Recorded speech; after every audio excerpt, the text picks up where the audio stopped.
Hey everyone, I am here with you tonight to talk about the fact that I'm sorry. I am sorry that I took for granted that what I knew, that other parents knew, and every parent knows. And I think I need to take a step back and accept the fact that we all enter this space of knowing what's right for our young people's education and preparation for their adult future. And oftentimes, especially if our children are currently in K through 5, we often don't think much about it because we're just excited about them getting the basics down, like reading and basic math. And if they, show some level of interest in science, we're excited, right?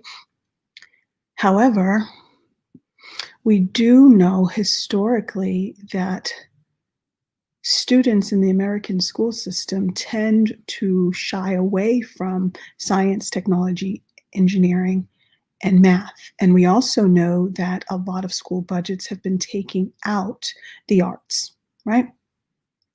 And so, with all of that, if we know that our young people aren't engaging in the science field very early, or they're not showing great interest or promise in those areas, we instantly remove that from the table. And the problem with that is, and I know I've mentioned it like a week or so ago, about the job deficit that exists in America. We're at a 3 million job deficit, whereby we have to bring in foreign talent in order to fill jobs in America. Why is that? We clearly know that there's a problem, and the federal government has put together so many initiatives over the last decade, all of which have moved the needle some, but not nearly enough. Then the pandemic hits, and so many families are experiencing job loss or business loss or job switches, just so much transition. And I know we love our children, right? And we want to make sure that we're preparing them for the future. But if you're in the case where your life is turned upside down, you may not necessarily be thinking about what's going to happen to your child's future. You're thinking the school's got that down pat, if you still have that deep connection with the idea. And I'm not saying that to take a stab at schools. I'm not doing that.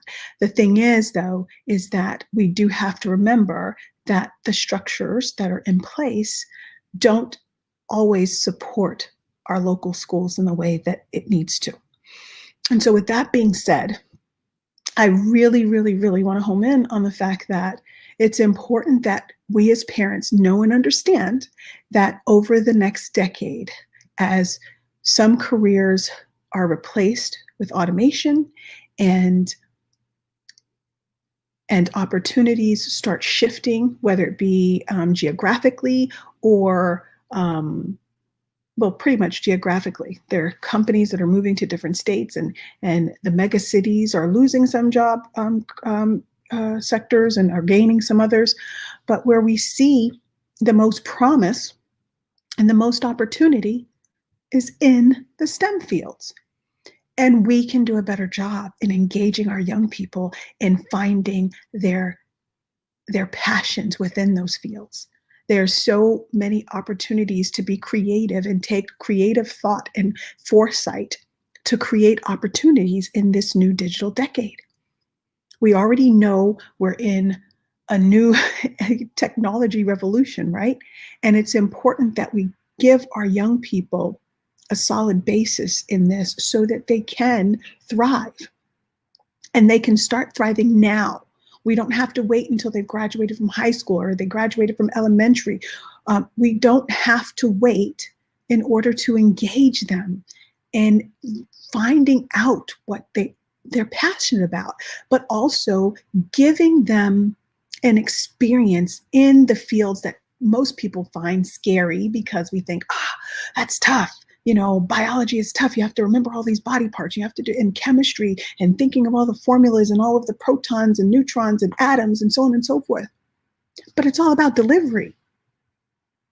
It's all about how it's positioned to our young people. It's all about how we connect with their learning styles.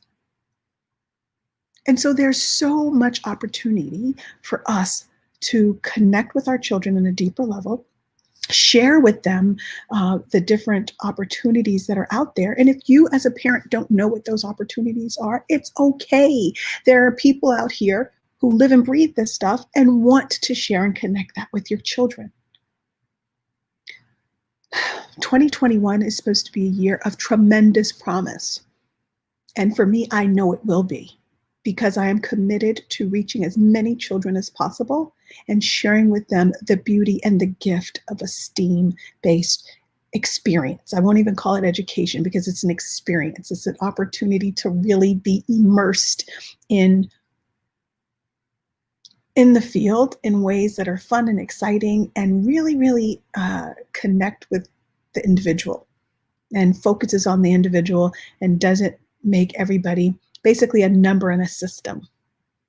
And so with that being said, I just want to say thank you for tuning in, and take some time to look at this a little bit deeper and understand that even for yourselves, I'll throw this out here, even for yourself, what can you be doing to, if you need to transition, if you need to create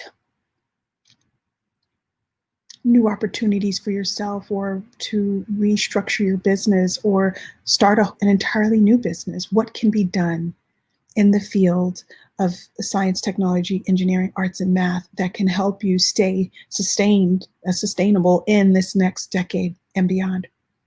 Have a beautiful day, evening, whatever time that you engage with this material. But thank you for tuning in, and thank you for having a very strong commitment for change with regards to how we engage with young people and their learning and insights and futures. Bye-bye.